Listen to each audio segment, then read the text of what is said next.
pour aimer Kabouya en travaillant avec Freddy Kabomo. Je lui donne un coup de chapeau parce qu'il a travaillé. D'accord, merci. L'intervention de l'État, il n'y aura pas de demande de la communauté congolaise, même pendant 5 ou 10 ans de l'État. Le conseil d'administration de la communauté congolaise de la grande région de Toronto, la Cocotte, profite de cette fin de mandat pour vous témoigner leur profonde gratitude pour la confiance que vous avez portée à l'occasion des mémorables élections du 5 février 2011. En effet, outre la présence de la communauté aux diverses activités de la Cocotte, les critiques certes quelque peu acerbes à l'occasion, mais toujours édifiantes, ainsi que l'inconditionnel support financier ont incontestablement constitué le socle de leur réussite. La Cocotte ne se réclame d'aucune paternité. Elle est une émanation de la volonté collective des Congolais et Congolaises de la grande région de Toronto, et répond de ce fait à leur souci de se doter d'une organisation à la hauteur de leurs aspirations, de leurs ambitions et de leurs besoins. Cela étant dit, qu'ils exhortent donc chacun de compatriotes à plus d'implication pour la solidification et la pérennisation de cette œuvre.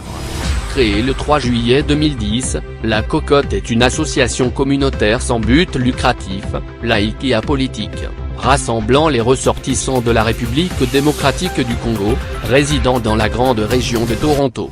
Elle exerce essentiellement ses activités dans l'espace géographique précité, quand bien même celles-ci peuvent s'étendre sur la province de l'Ontario, et au besoin, dans tout le Canada. Elle adopte comme langue de communication les deux langues nationales du Canada, entendez le français et l'anglais, et encourage vivement l'usage de 4 langues nationales qui sont le Lingala, le Kikongo, le Swahili et le Chiluba. Suivez ce reportage en direct sur Télé 24 Live. Alors bonjour d'abord à tout le monde, je m'appelle Patou Bokelo, Boyebi à Toronto. Alors pour un budget, disons, bilan financier à Cocotte, d'abord tant aux d'autres na salle tout mon bilan pour n'anga d'abord étonnant et puis la surprise et puis la émotion. Il y a une communauté congolaise il y a Toronto pour une fois il a ici ouvertement que bilan na bango financière bambongo ba calcul tout ba sali na miso ba congolais no so ba moni eza déjà pas moya monene parce que ça s'est jamais fait auparavant. Avant Namboko, ça fait trop longtemps. Tout le monde a associé Salama, tout, mais tellement clair, en tout cas, Namoni Pena qui non, les Congolais toujours avancé dans Toronto. Bravo à la Cocotte, bravo à l'équipe à Cocotte, Basali 2 ans mandat Nabango. Je souhaite dire que mandat Nabango il continue sous poser la candidature pour voter à Bango. En tout cas, félicitations. Les Congolais continuent à continuer à contribuer parce que dans mon financement bilan c'est vrai mais le montant où on a la contribution sur les Congolais c'est vrai tout ça pas mais dans ces pays il fallait ça coûte plus que ça mais le peu oyo l'axibiso sans compter que activité salami belé moi ce qui m'étonne et ce qui ils ont fait ça émotion et ça que basu aide il y a gouvernement T. On n'a pas eu l'aide du gouvernement du Canada. On a survécu pendant 2 ans. 2 ans complets, Cocotte sali ba activité sans qu'on s'en mbongo.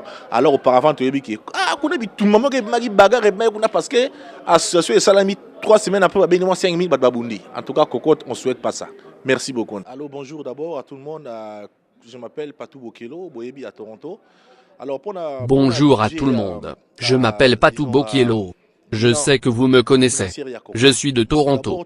À ce qui concerne le budget de bilan financier de la Cocotte, d'abord nous venons dans la salle pour voir le bilan. Pour moi c'est étonnant, surpris et émotion, de voir la communauté de Toronto, pour la première fois, ça montre ouvertement que leur bilan financier, l'argent et le calcul, c'est un grand pas. Je vis dans cette ville, j'ai vu des associations, mais ça, c'est tellement clair.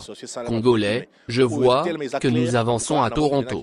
Bravo à la Cocotte, bravo à cette équipe qui vient d'effectuer leur mandat.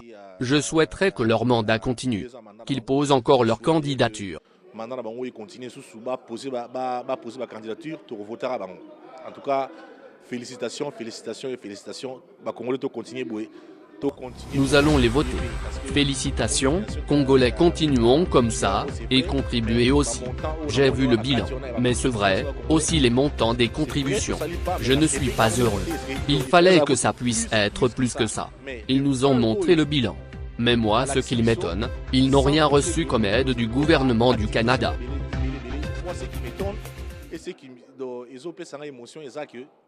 C'est l'argent qui est sorti dans les poches des Congolais. Cocotte a survécu 2 ans au complet, en faisant des activités, sans demander l'aide du gouvernement. Alors qu'auparavant nous savons que les Congolais se battaient, dans les associations, après avoir reçu une aide de 5 000 $. Association et salami 3 semaines après, bénémois 5 000 babundi. En tout cas, Cocotte, on ne souhaite pas ça. Chers amis, mesdames, mesdemoiselles, messieurs, amis fidèles de Télé 24 qui toujours travaillent avec le réseau de la diaspora sur le net, bonjour, bonsoir, selon l'heure à laquelle vous nous recevez devant vos écrans. Alors, c'est Aimé Kabouya pour les réseaux de la diaspora.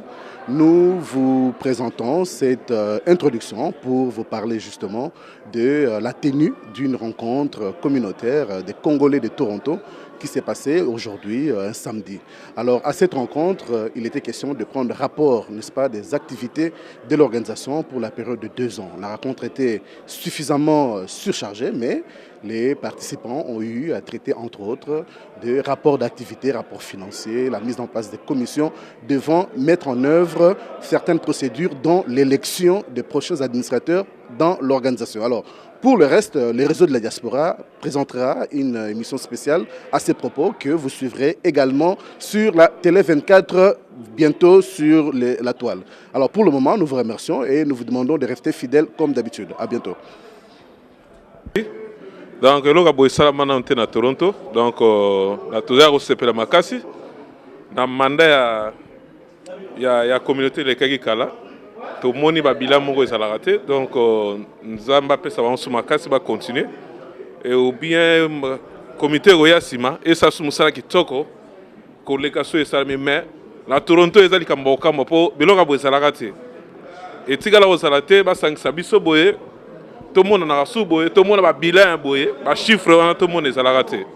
Donc, pour nous monopoliser parole, on a pas Christian parole à l'Obago. Bon, merci. Je voulais dire que dans les 2 ans que j'ai vu la manière que la Cocotte travaillait, ils ont bien travaillé. Je voulais les encourager, les féliciter pour continuer encore à travailler plus comme ils ont fait parce qu'il y a beaucoup de gens qui sont là pour critiquer, parler, dire beaucoup de choses avec des longs français et tout ça. Mais à la fin de la journée, ils font rien pour la communauté. Si on regarde même leur résumé, ils ont travaillé pendant longtemps mais ils n'ont rien foutu. C'est juste pour leur but lucratif et leur propre intérêt personnel. Mais moi, ce que j'ai vu, c'est que la Cocotte a fait, ils ont fait un bon travail parce que premièrement, ils nous ont prouvé les fonds qu'ils ont reçus et combien qui est entré, combien qui est sorti. On n'a jamais vu ça dans l'histoire de la communauté congolaise depuis qu'on est sur le Canada. Et puis moi, je voudrais les féliciter. Comme j'ai toujours dit, je suis toujours là pour les aider. Ils ont besoin d'aide, volontariat, je suis toujours là pour la Cocotte, alors pour la communauté qu'on avance devant. Merci beaucoup. Ouais, bonjour. Moi, Eza Junior Kimpioka. Vraiment, je tiens à remercier la Cocotte pour la première fois à Toronto. Nous sommes vraiment unis, nous sommes mis ensemble. Et puis, nous sommes Kutana, dans la manifestation, dans la matanga. Et là, on a remercié Bango, Yaliboso et Zake. Le travail na bango est vraiment bien fait. On a souhaité sur la communauté Oegoya, la même marche Oyo, Cocotte a sali, et soutenir la communauté Nabiso, et puis token de l'avant. Alors, tout ce qui est Mike, le col les a injures, problème personnel, tout le monde mettre de côté, et puis tout le monde de l'avant. Alors, j'étais en plein travail, comme vous me voyez. Donc, on a participé aujourd'hui à une réunion pour avancement de la communauté Nabiso. Alors, je ne monopolise pas le pouvoir, la parole. Je vais laisser à quelqu'un d'autre de parler. Merci. Sur le plan social, le conseil d'administration de la Cocotte a été à tous les rendez-vous lorsqu'il s'agissait de servir la communauté. Avec entrain et enthousiasme, ses membres se sont de façon constante et désintéressée, portés au chevet des compatriotes en détresse. Ils ont régulièrement rendu visite aux compatriotes internés dans différents centres de santé ainsi que dans les centres de détention de la place. Il a apporté son modeste concours au dénouement des dossiers de certains compatriotes longtemps bloqués par Immigration Canada, autant qu'il a largement contribué à la libération de ceux détenus par les services ci-haut cités. Il a été la pièce maîtresse lors des obsèques de plusieurs compatriotes décédés dans la ville de Toronto. Plaçant la jeunesse au centre de ses préoccupations, le conseil d'administration de la Cocotte s'est illustré par son souci d'inculquer à nos enfants le sens de la responsabilité tant individuelle que collective, le sens de la compétitivité et de l'excellence. Dans cet ordre d'idées, il a créé le prix « Honorons nos enfants » et célébrons nos diplômés. Reconnaissant les mérites scolaires de ses membres, tous âges confondus. Restez branchés en direct sur Télé 24 Live. Mathieu Roissy, votre serviteur à Toronto.